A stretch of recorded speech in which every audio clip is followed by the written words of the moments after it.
ఓం నమ శివాయ.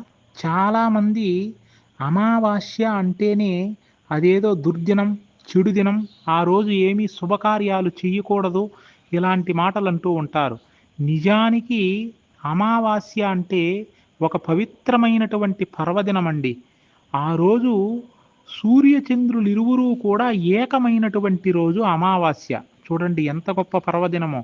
చంద్రుడు కనిపించడు. అలాగని చంద్రుడు లేడు అని కాదు అర్థం. చంద్రుడు సూర్య భగవానునిలో ఐక్యమైపోయి ఉంటాడు. ఆ సూర్యచంద్రులిరువురూ కూడా లోకం వైపు చూస్తూ ఉంటారు. అందరూ ఏం చేస్తున్నారు అని. ఈ సూర్యచంద్రాదులెప్పుడూ కూడా మనం చేసే పుణ్యకర్మలు, పాపకర్మలన్నింటికీ కూడా సాక్షులు. కానీ ఆ అమావాస్య రోజు సూర్యచంద్రులిరువురూ ఏకమై లోకాన్ని చూస్తూ ఉంటారు. ఎవరెవరు ఏ ఏ కర్మలు చేస్తున్నారు అని చెప్పి. అంతటి పవిత్రమైనటువంటి రోజు. ఆ రోజు ఇరువురూ చూస్తూ ఉంటారు. చంద్రుడు కూడా సూర్య భగవానునిలో ఐక్యమైపోయి ఉంటాడు. అంతేకాని చంద్రుడు లేడు అని కాదు ఆ రోజు.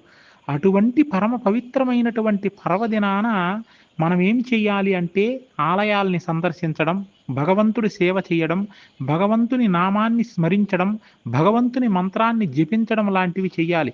ఎందుకంటే సూర్యచంద్రులు ఇరువురూ ఏకమై చూస్తూ ఉంటారు కాబట్టి.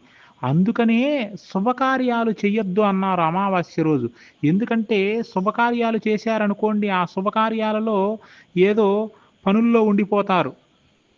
అలా శుభకార్యాలు చెయ్యలేదనుకోండి, ఈ భగవన్నామ స్మరణకు అంకితమిస్తారు జీవితాన్ని ఆ రోజు. అందుకని శుభకార్యాలు చెయ్యొద్దన్నారు కానీ, ఆ రోజు ఏదో దుర్దినం అని కాదు. అమావాస్య రోజు శుభకార్యాలు చెయ్యొద్దు అనడంలో అంతరార్థం ఇదే. కాబట్టి అంతటి పవిత్రమైనటువంటి అమావాస్య రోజున ఆలయాలను సందర్శించి, భగవంతుని సేవా, పూజాది కార్యక్రమాలు చేసి, భగవంతుని సేవలో తరించి సకల శుభాల్ని కూడా పొందండి. సర్వే జనా సుఖినో భవంతు.